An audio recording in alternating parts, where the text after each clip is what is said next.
Today, we are honored to welcome Taylor Stewart to the show today. I'm very excited to have him on. He talks about conscious home design. He's an architect, and he really helps people take control of their health, starting with their home, which is really where it all starts. We talk about all the fancy things like water, air, they all start in a home. That's where we spend our time. And being able to cultivate healthy relationships and a sense of well being. This man right here has written an excellent book, and he goes into that and everything he talks about. We're going to get a lot of value out of it today. So I'm very happy to have him on. How you doing, man? Hey, Anthony. Great to be here. Hey, everyone listening. One of the questions I get from people is like, hey, I'm not planning to hire an architect. Why is this relevant? Why should I even listen or pay attention? And the truth is that there are things that you can do, even if you're just living in a rental situation where you don't have any control over, changing the walls around. It's just you're limited to just furniture and decorations. Even then, there are things you can do that scientifically the data has shown people actually live longer statistically on average and are happier. Because you don't want to live forever if you're miserable, right? You want to be happy. You want to have the longest possible time and the best possible time with the time you have. Yeah. And so I'm going to share some 10,000-foot overviews for a big picture, but I want to also zoom right in and say, here are some things, little things that you can do to move the needle and start shifting your space. So please uh, stay tuned, everyone. And Anthony, thanks again for having me as a guest. Really appreciate Absolutely. Very excited about this. So, I'm very curious to hear your story and how you got into home design and becoming an architect and now everything you're doing to help people today. it. Sure. So, as a young man, I took time off of school between high school and college because I wasn't sure of what I wanted to do. I wasn't naturally academic, and so I wanted to explore the world and do some things and have some adventures and just sort of see what life was all about for a few years. And in that time, I ended up starting a drum building company, building hand drums inspired by West African traditions, actually. So for playing, like with your hands rather than sticks, And so I built these drums and I sold them to, I had about 60 wholesale accounts, but I also did trade shows and festivals and fairs and things. Um, After a couple of years, I realized that I was very passionate and it was very fun, um, and I liked that sort of the lifestyle of making something and then selling it and just being very close to the work and the community and everything. It was very enriching, but I knew I wanted something more, and I wasn't sure what that was. So I ended up selling the company and traveling around for about 2 years, just visiting everywhere that I hadn't already been. I've been to every state but Alaska and all across Canada, and was just really kind of just doing this big sort of soul searching walkabout, kind of just uh, taking things. I'm in my early 20s now, so I'm still, you know, still have my life ahead of me. And then one day it just hit me like a light bulb. I was like, oh my God, of course I'm going to be an architect. How did I not see that before? I've always been interested in designing homes. Like even as a kid, I was with the graph paper sketching things out, or playing with blocks and building little villages and communities, and it was just always there. And so, at 25 years old, I enrolled in college to go back to school, and so here I am, a licensed architect with 25 years of industry experience to my credit. And I always knew I was going to write a book, even when I was in college. Because I wasn't going. I didn't go back to school specifically for job training.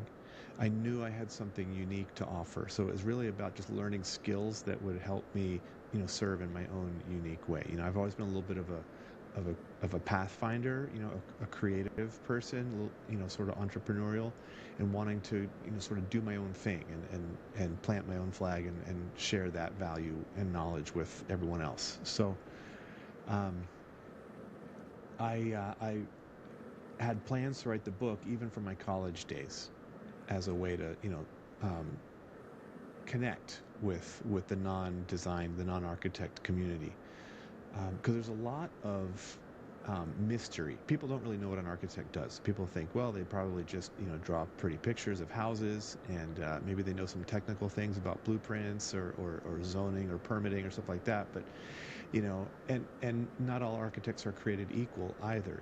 The field is so broad, you can specialize in so many different things. It's impossible to know everything about everything. It's like medicine.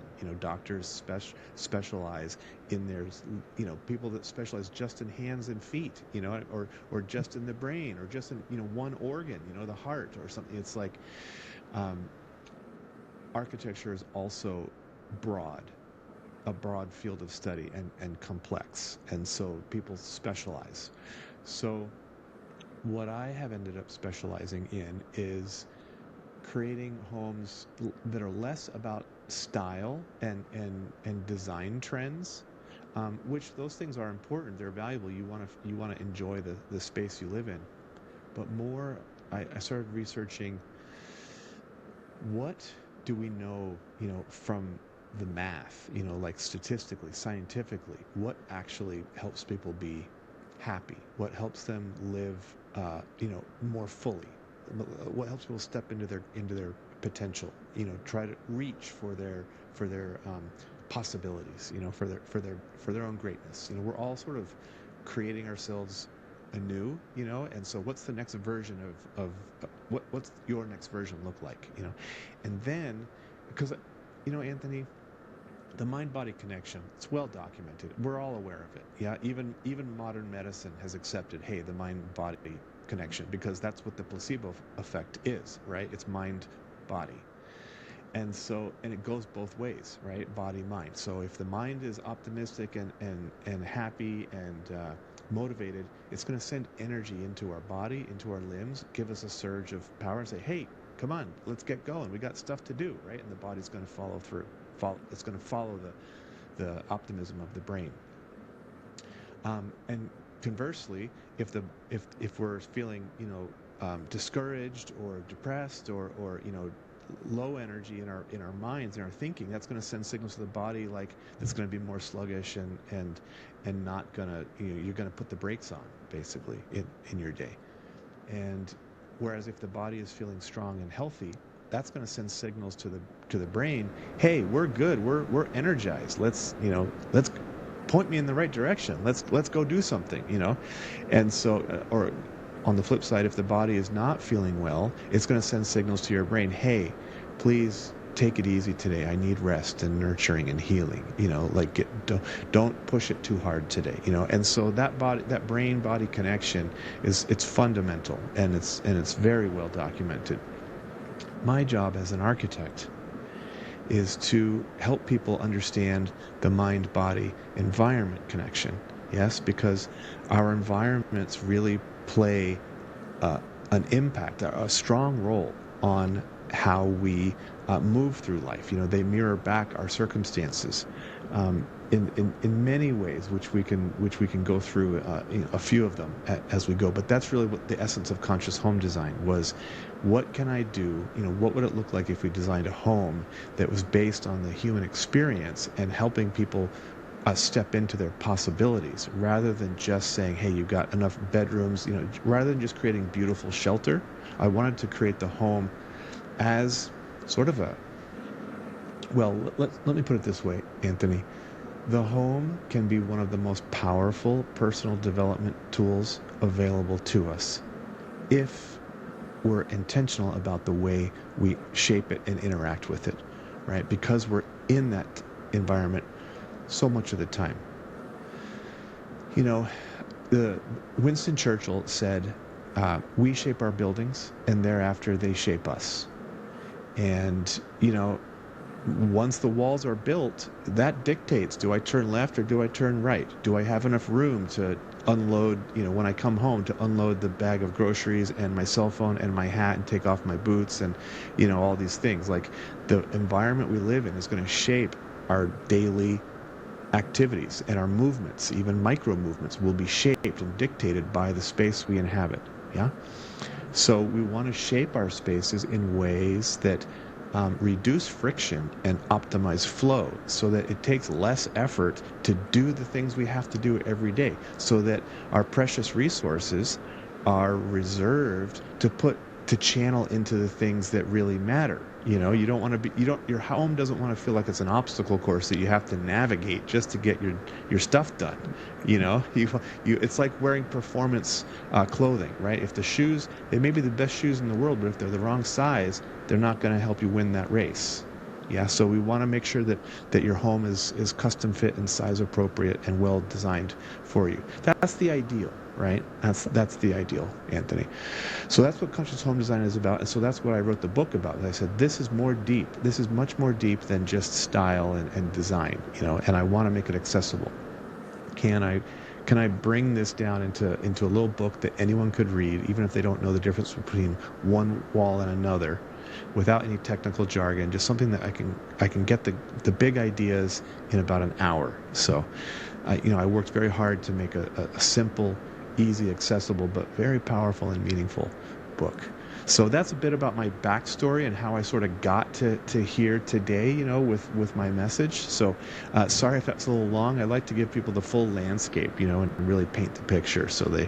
Because for me, I've always wanted to, you can just tell me, hey, do this, and do this. And there may be good reasons behind it, and I may trust that there are good reasons behind it. But if I know why, then I'm so much more committed to it. I always want to know why. So I try to give a lot of backstory for everything, so that you can understand why it is that we do things. So Absolutely. I love that, man. So it sounds like it's really a space we can design to cultivate our own greatness. Is that right?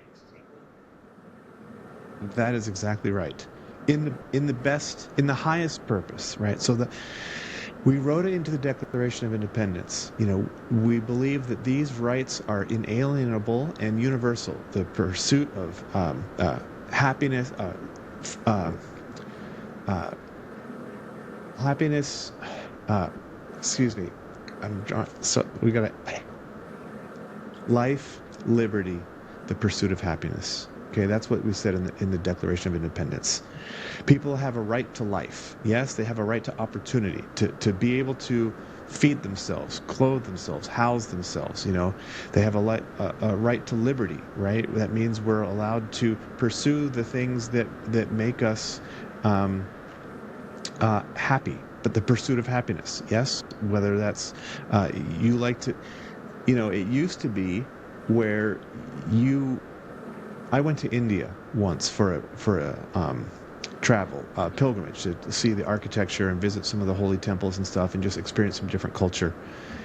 And while I was there, I went to a house concert, and I sat there in the front parlor of this home, and it was a father and his two sons, and they were very talented. It was a really nice evening. It was just a small group of people there, and at the end of the show, the father, told everyone that his sons represented the seventh generation of musicians in that family. And I thought, oh my God, God forbid if you wanted to be, a dentist, and you and you were born in that family. It's like, no, son, put that away. Here's the guitar, or here's the sitar, here's the tablas. You're gonna be a musician, just like your father and grandfather and great.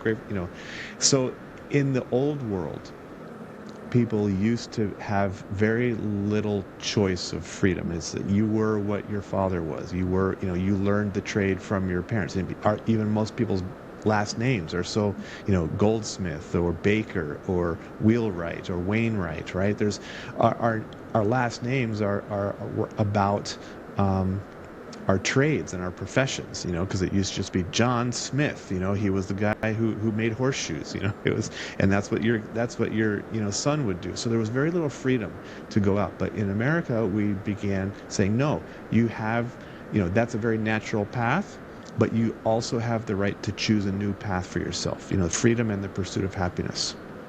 So the highest aim of architecture, therefore, is to help people, is to facilitate that process, is to help you do what makes you happy, do what makes you feel free, do what makes you step into your potential and your possibility. Yeah, that's architecture at its highest, at the ideal, the ultimate. At the basic level, architecture is shelter. And we need a place to sleep. We need a place to eat and take a bath, right? It's going to help us be safe. It's going to help us do all those other things. But what if we also design the space intentionally so that it made it easier to do those other things, our higher needs, so to speak, right? Like we have our basic needs of physical survival, that shelter does for us.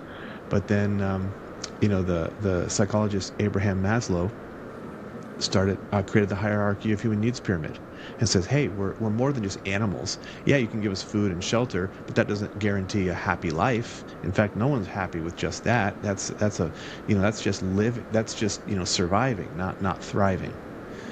And so our higher needs involve love and belonging and connection with others, creative expression. We all have a spark of individuality in us, and that has to show up, in a creative way, whether it's just for yourself, like a hobby, or whether it's a way that you serve others. Like for me, it was playing music or making drums is one of the ways I was creative, but someone might do creative writing or creative journaling.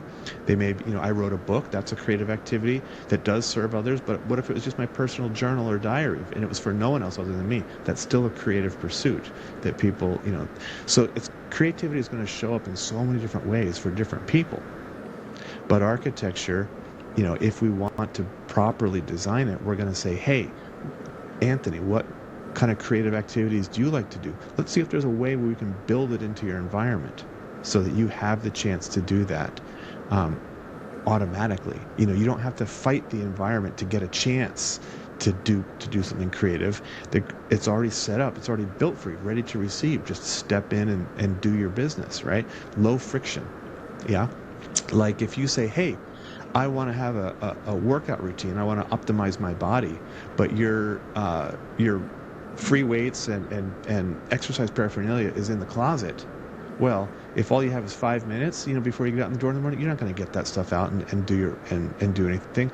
But if you have a little exercise space set up in your home, all you have is 5 minutes. Well, you can go in there and do a few reps, right? You can get some time in, and so you're removing the friction point. Where if you have limited time, if you only have 10 or 15 minutes, whereas if you had to go and set everything up and prepare, that's not enough time.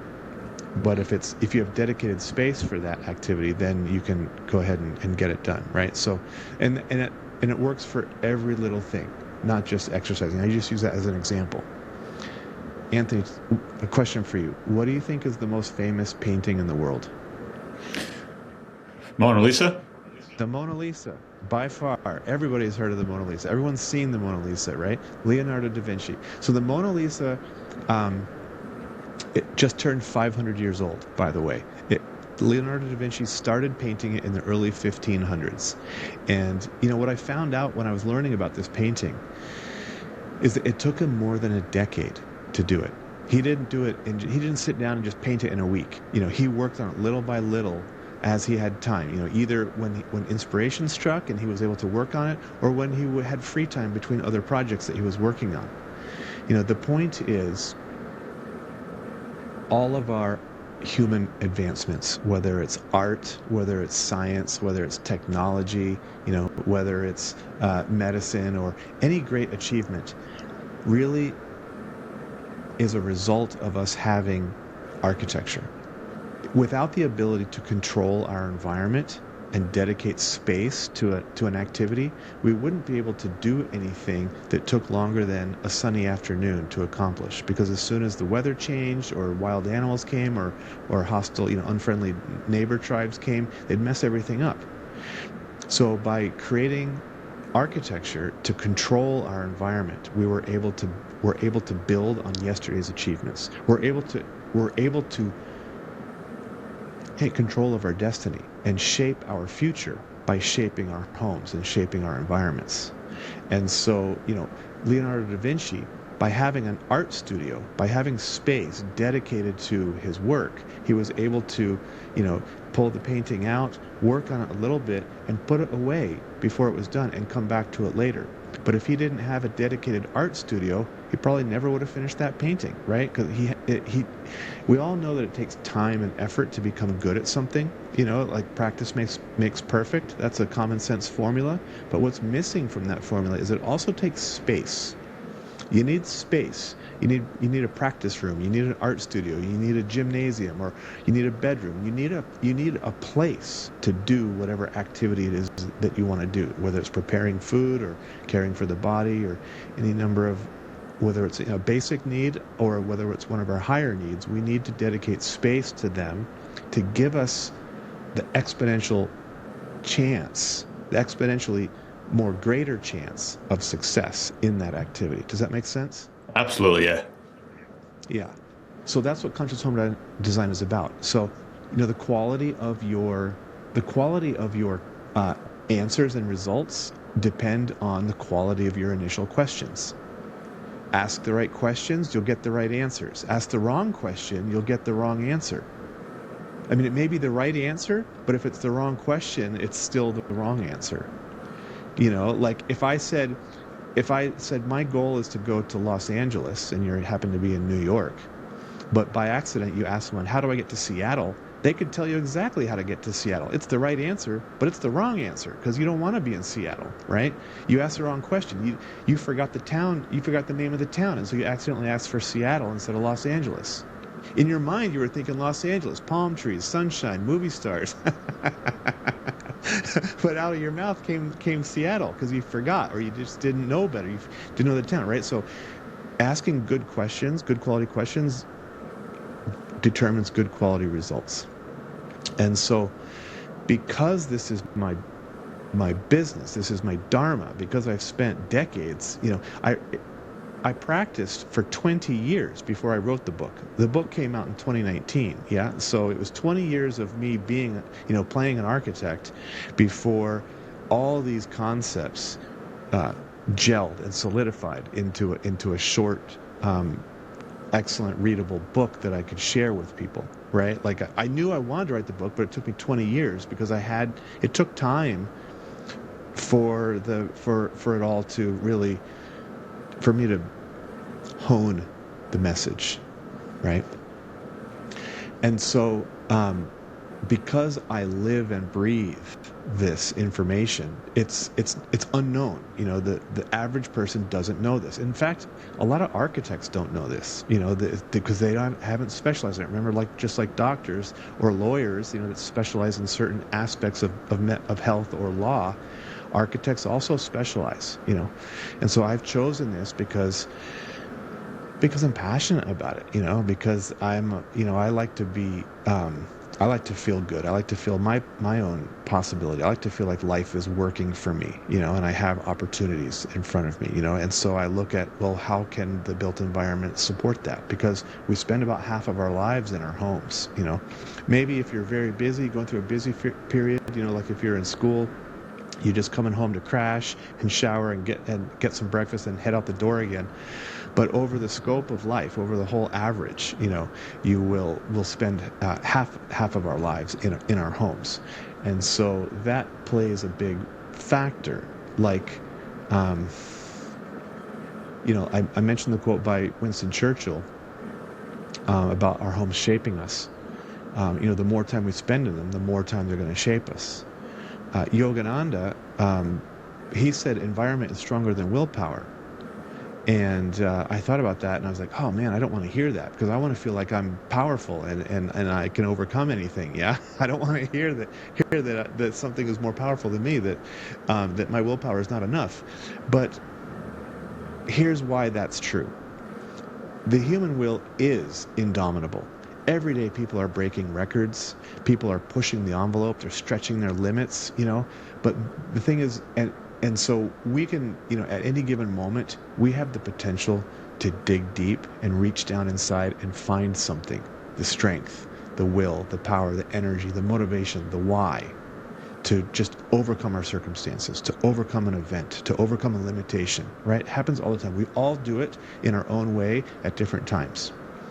But those are breach moments, like when a whale uses all of its 100% of everything it has, and it launches out of the ocean. And they're majestic. We love to see those moments, right? It's like photo worthy, right? And every time a human also has a breach moment, that's Instagram and social media is full of breach moments. We want to see moments of human exceptional activities. Someone doing a snowboard triple backflip, someone doing breaking a record, someone doing incredible stuff. Like people are awesome, right? Like it's just all these people pushing the envelope and doing stuff. But those are breach moments. Gravity takes over and we fall back into our habitual state. We're not always living at 100% activation. We're going through habits, we're going through autopilot. Sometimes we're tired, or we're not feeling healthy, and we're not optimized. We're not fully energized and overcoming. And in those times, which is our normal state, our habitual state is one of energy conservation, not energy overcoming, right? So in our normal state, where we're conserving resources and conserving energy, that's when the environment is going to start playing it. It's going to start influencing more on us. Just like a tree root growing under a concrete sidewalk, wood is softer than concrete. But because it's slow pressure 24/7, day after day, year after year, that concrete is going to move and break and crack, right? So, that's the way our environment works on us, that constant 24/7 pressure. And that's why we do conscious home design, so that we can shape it, so that it supports us. It impacts us positively, rather than, negatively. And it will shape us whether we're aware of it or not. So I wrote the book so that people could become aware of it in just little ways. Because even just, this is not an all or nothing thing. Obviously, if you're able to build a home from the ground up and work through conscious home design and shape the walls to shape your life, you have the ability. It's a rare opportunity to make a quantum leap in your future, in your life, and take control of your destiny. But it's not an all or nothing thing. Even just working within the space you live in right now, making little 2% shifts here and there can pay you huge dividends over time. Think about the butterfly effect. The mathematician wrote a paper, "Do the flapping of a butterfly's wings in Brazil eventually set off a tornado in Texas?" And so this is proven, right? Does that mean every time a butterfly? No, not every time, but it's possible. The math shows that big results, life-changing events, are all of them, every single one of them, subject to sensitive initial conditions. And so think about I just said about Seattle versus Los Angeles. If you're in New York and if you just go a few degrees down the wrong direction, by the time you get 3,000 miles across the country, you're going to be hundreds of miles off of your destination, because it gets bigger. The divergence grows and grows and grows and grows. So if you can make little positive 2% shifts here and there, what would it look like if every day was 8% better? Okay, that feels a little bit better. It doesn't feel fantastic. It's not a quantum leap, but it's better than it was yesterday. Hey, I'm 8% better today. My life is has 8% more possibility of success today. But what happens if it's 8% every day for years? For a decade? Where do you end up? There's no telling the potential and the possibility for your life in the future by making little changes, little shifts right now. That's what conscious home design is about. 100%, man. That's mastery right there. Something that you mentioned I thought was really powerful is that, we can give information to people and they can sound good, but it's not until we give them like reasons that actually affect their lives that actually make a change. I thought that was real powerful. Mm-hmm. Mm-hmm. Okay, so those are the reasons, yeah? Let's go a little bit further. Let's give one more big reason and what you can do about it. actual action steps that people can take. Yeah. So I've been talking about concepts so far, and I've given some action steps too about dedicating space to specific activities. Yeah. The workbook that I wrote that goes with the book, Conscious Home Design. I talked about that, so just an hour to read that. But there's also to take from all those ideas. I worked with someone who has a master's in social work and also a master's in they're a psychotherapist, so they have a dual master's. I worked with this person to read the book, go through it, and create a workbook with exercises and worksheets that ask the right questions. The workbook is designed to extract um, what makes you happy out onto paper. And then once it's listed, now we can prioritize and say, this is what I'm looking for. If you were shopping for a home, you've got a wish list. Everyone has their list of things they want in a home. But the chances are that list is not as robust as it could be or will be if you do the workbook. Because I remember I'm asking those quality questions, Maslow's hierarchy of human needs, core values, things that we scientifically know are going to help you live the fullest, richest life you can. And so that's what it's about. So my goal is for people to say, yes, I've got my list. This is my dream home. If I said, Anthony, tell me what your dream home was, I started taking notes. I said, okay, great. Now do the workbook and add to that the chance of you going, oh my God, this is even better than I imagined. It's not necessarily that what you wrote in your list was wrong or that you would throw that out, but it may have gaps. There may be things that would, it's synergistic, as things work together. And so the three things that you listed that you want, you may enjoy them that much more if you also had this thing and the other thing added to it. And it doesn't necessarily mean more space. You don't have to have a mansion to be able to do all these things. It's more about working with the space that you do have. So if what you can afford is 1,000 square feet or 2,000 square feet or 5,000 square feet, whatever size it is, we're going to work within that footprint and just look for ways to optimize for the diverse things that you need, right? So that's what the work is about, taking the ideas in the book and applying them to your specific situation.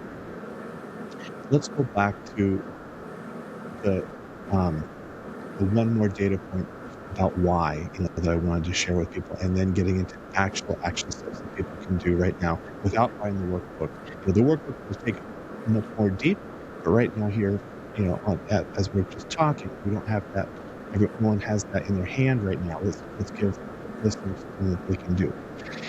So as I was researching my book and was trying to cross-reference and put some scientific data in there, because again, like I said, I don't want to just be opinion. I don't want it to just be about style, preferences. Oh, I like blue. Oh, I like green. None of that. I wanted stuff that was tied to real research, real data. And so, because that's trusted, it's not opinion anymore. This is universal. And so I came across the Harvard study of adult happiness. And this has been going on, it's still going on today. And it started in 1938. It is the longest and largest study of its kind in the world. They've put thousands of individuals through the program. It began by doing a pull assessment. Hey, what's your health like? What's your home life like? What's your career path like? What's your background like? How are you raised? All these data points, a full snapshot. They took a whole avatar of the person. And then they track these individuals through their whole life. All of them have passed on now, because it's 87 years old, this study. And they were all over 18 when they started the study. And so they're on to second and third generations now. But it's still going on. They're still studying people. But what the data has shown is that regardless of the ups and downs that we all have in life, regardless of business success or failure or career changes, regardless of health challenges, all this stuff, they found that the single biggest predictor, the number one factor in knowing and being able to identify if people were going to have a longer life or a shorter life, and if their life was long and or short, but if it was happy, right? You want to be happy with the time you have. Statistically, we want to do things that are going to help you live longer. But if you happen to have a shorter life, at least we want to be happy. And if you have a long life, then you definitely want to be happy because, well, happy is good, whether it's long or short, right? So the single biggest predictor of happiness and life expectancy is quality of relationships or connections in life. Yeah, not business success or failure or financial fortune or even a nice house or a modest house. Didn't make a difference, didn't move the needle. It was the connections that we have. And so when I thought that, I thought, oh my God, when I found that, when I read it, came across that, I said, stop the press. I can't, I'm not ready to publish a book yet. This is big. We got to camp out here. We got to research this. So I went down the rabbit hole of like, well, what is this relationship thing? Because the study was very clear to say that relationship is not limited to a romantic partnership. It doesn't mean your spouse. It includes a spouse if you have it, but they, by no means was the study saying if you happen to be single that you can't be happy or have a long life, a long, rich life. It's not at all. So it was all of the relationships.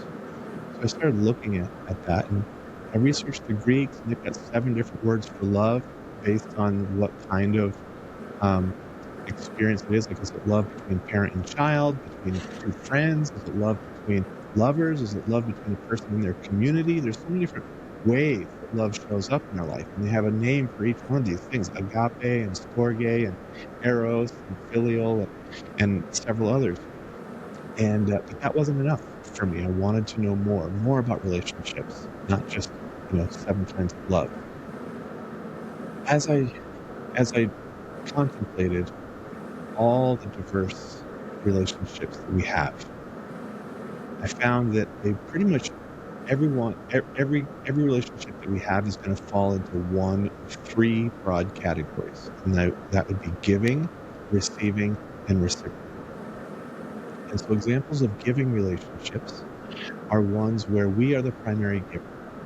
And so that relationship is going to be one that we have with people that we are teaching or coaching, children that we're parenting or babysitting, raising or educating, even plants and animals, our pets, but also animals. If you have a bird feeder outside your house, it's not a pet, but it's a giving relationship that you have with the world around you. Now, reciprocal relationships, you and I are having one right now, Anthony. We're showing up, we're meeting on equal terms. There's a give and take. I don't. If I was talking to a child, I might have to have a role model facade. I'd have to be on best behavior, and I'd have to model something. But when you're in a relationship, in a reciprocal relationship, where there's give and take, you can let your hair down and be a little bit more casual, a little bit more knowledgeable, not knowledgeable, but more authentic. In the way you share stuff. There's give and take, right? It's a different kind of relationship, and those are relationships that we have with our peers, with colleagues, with coworkers, with friends, of course, with boyfriend or girlfriend or spouse.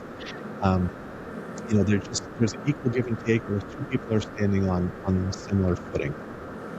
And then we have our receiving relationships. Those are the ones where we are the primary beneficiary of someone else's care and attention and love or wisdom, knowledge. And so relationships that we have with our elders and ancestors, with our mentors and coaches or teachers, with our heroes or spiritual figures, and anyone that's going to give us encouragement to be ourselves or to stretch, to reach for our possibility.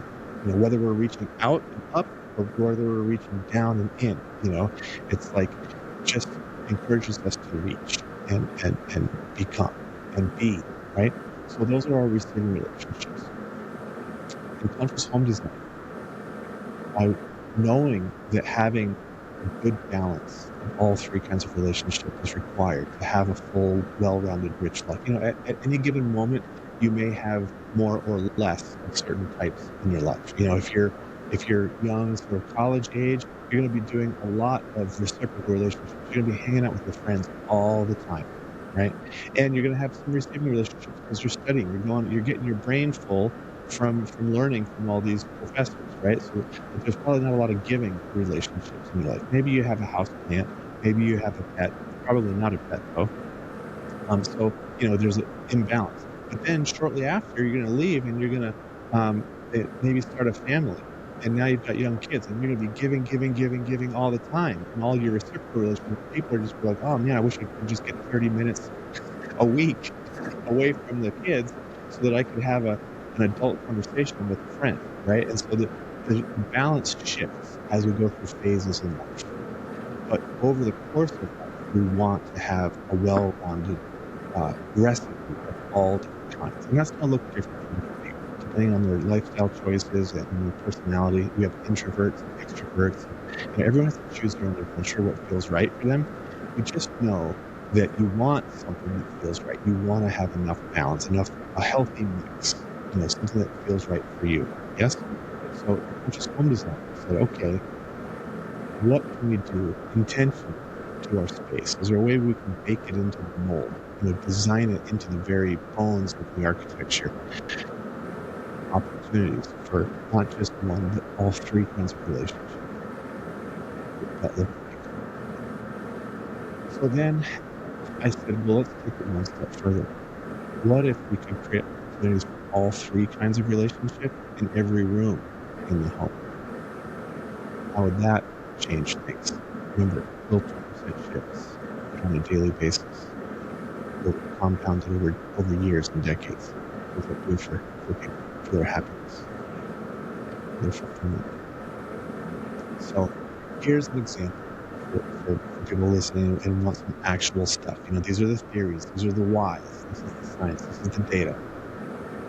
But here's some actual rubber meets the road, right? Let's start with an example. A room that everyone has in their home, and chances are you do not think of this room as a place to cultivate relationships, and that is the bathroom. The bathroom, right, is usually a place where we step away to go be alone. It's a private space. You shut the door, and if you have young children, you just need 5 minutes to breathe and think. Go to the bathroom. If you're at a party and suddenly everyone starts talking about politics, and you just need 5 minutes, you go to the bathroom. It's a place to go away and get and have a moment to yourself. Take a deep breath and recenter. Find your center again. But the bathroom is also an extremely ripe environment to cultivate feelings of connection and a sense of love and purpose and meaning in your life, if it's done with intention. That's the thing. And so let's talk about giving relationships. Yeah.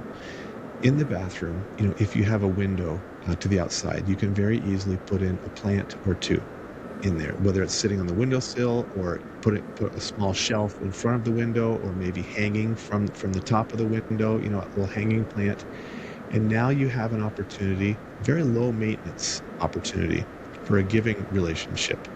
Just once a week, take 3 steps from the sink to the plant, give it a little bit of water, prune off a dead leaf, perhaps, say hello, and not only does it foster a giving relationship experience, but it also makes the bathroom feel it's alive now, and suddenly starts to take one step into feeling like garden or oasis, rather than just a utility space to do your business and get out of there as quickly as possible.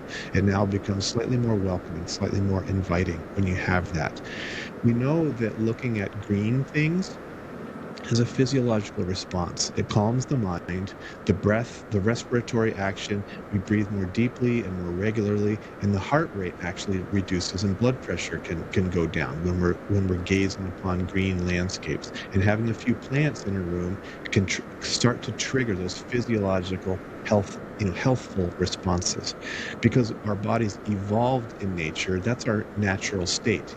Homes and cities, however lovely or beautiful we make them, it's not the way our body evolved. It's not the environment in which we evolved. And so having a view of green things makes the body, it triggers these feelings in the body of calm, and like everything's normal.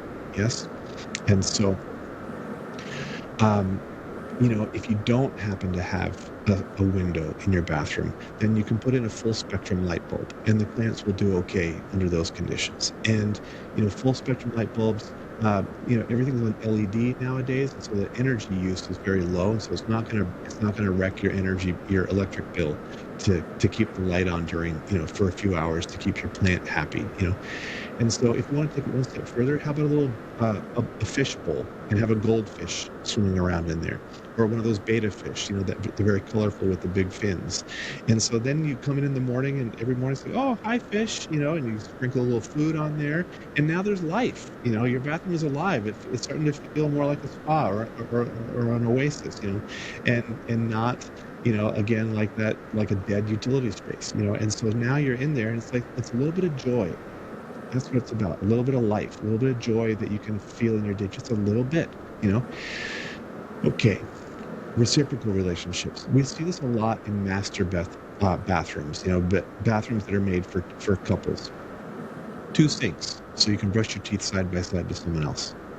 Sometimes if you have the space, or in your lifestyle, if it's the kind of lifestyle you choose, you could have an oversized tub, big enough for 2 people to soak in, or even a shower room with 2 heads, so you don't have to take turns. It's more efficient. You can both shower at the same time, but it's also company. It's about, having that association with another person.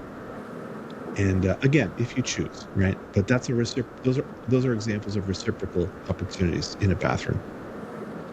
And as far as receiving relationships, we can all take a photo of someone that loves us or inspires us, and put that picture of an elder or ancestor or a teacher or a hero or spiritual figure, and put that up by the mirror, so that when we're there washing our face and preparing the body to be presentable to the world, we can look at that and say, there is love for me. There is someone who's encouraging me to be my best, or to just, hang on, for the day. If we don't have to be at our best all the time. Life is life.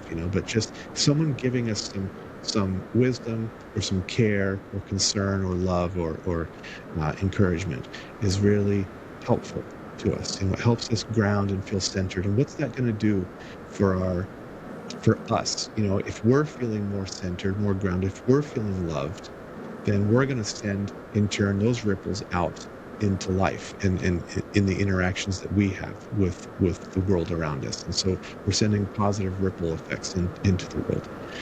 And so,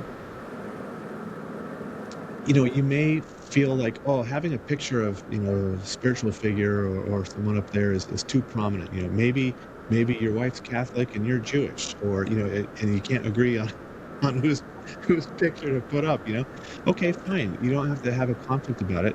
Just take an inspirational quote that works for you, and you can choose yours and they can choose theirs, or you can both agree on one, and put that quote up there. So when you're brushing your teeth, you just take a moment to look at that and repeat it, almost like an affirmation, and it reminds you of what's important to you, or what inspires you, or what, makes you feel that life is worth it, and this is putting mindfulness and intention into your daily steps. Just putting a quote up and a picture up and a plant up, yes, the plant, looking at it, will automatically give you the physiological effects. But when you do these things with intention, that's the secret sauce that turbocharges the results and the benefits of it, right? So, because we infuse, intention and meaning into things, and that, that's it's like turning up the volume on the effect. Similar to if it works with a placebo effect, mind over matter, just, hey, I expected this positive result.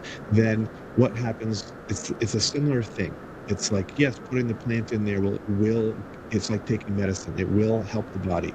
But if you also connect the mind-body intention around it, it will have an even higher impact on your life, right? So it's about doing things naturally, architecturally, that will just automatically force you. Like, you could practice yoga, or you could go to the gym. I don't know if you ever worked with a personal trainer before, but I was working with a personal trainer, and you can do the exercises mindlessly. Just do the exercises and the body will respond. But if you really use your attention and put it on the specific muscles that are being worked through that exercise, it seems to have a much more rapid effect, where energy flows, where attention goes. And so you'll be able to, get better results faster when you do the same exercises with awareness as opposed to doing the exercises unconsciously. And so we don't want to live unconsciously. We do automatically so much of our days. So anytime where we can be reminded of our intentions, of our goals, of our consciousness is helpful to us to keep us staying on course, on target. Setting your GPS coordinates on a daily basis, you sort of re-upping to make sure, checking your position to see how you're headed. I mean, we all have off days. Be forgiving for yourself. Again, this isn't about, perfectionism. This is just about giving yourself every chance for success. Yeah. So, like working out with intention, gives you better results with being conscious of the energy and the muscles that you're using, being conscious of the home environment. Conscious home design as opposed to unconscious home design is going to have a bigger impact on your life. Yeah. So that's really it. So those are 3 examples: giving, receiving, reciprocal relationships, and examples of how they can show up in the bathroom. You can go through every room of your house and do a self-assessment. Walk through the bedroom, walk through the living room, look around. What kind of opportunities for giving relationships do I have in this room? What kind of opportunities do I have for a reciprocal relationship in this room? What kind of opportunities do I have for receiving relationship in this room?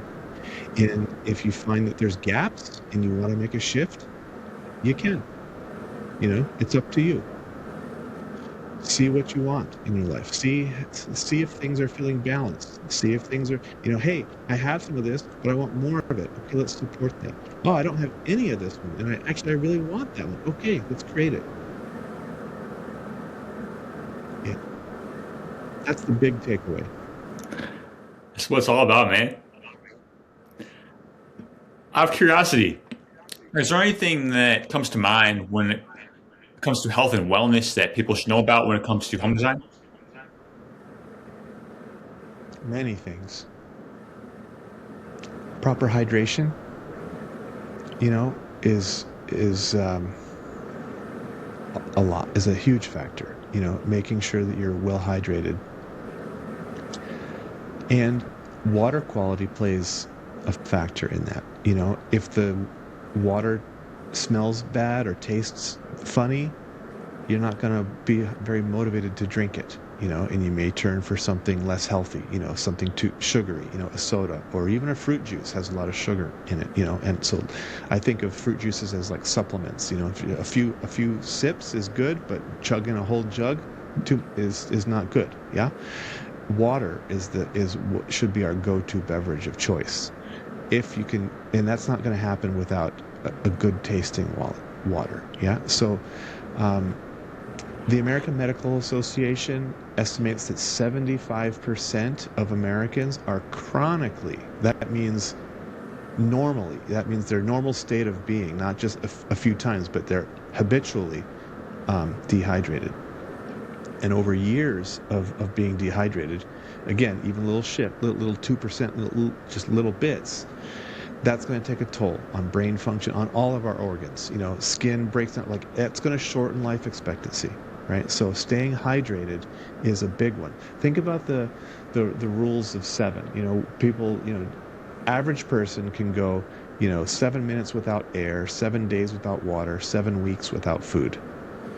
So that puts air at the most important thing that we have going on, and that puts water at the second most important thing, right? So optimizing nutrition, having healthy eating, that's gonna putting good clean in, clean is going to help. The cleaner the fuel you feed your body, the better your body is going to do generally.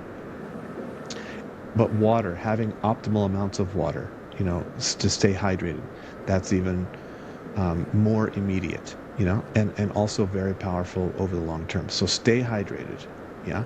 So find a way, if you don't like the way your water tastes, get some sort of filtration system on there, and drink good water. Make sure you're drinking. I have this little water bottle here. I do 3 a day of this, and I chug water. I keep it by the bed. I wake up in the morning. I chug half that bottle. It's the way I wake up with water.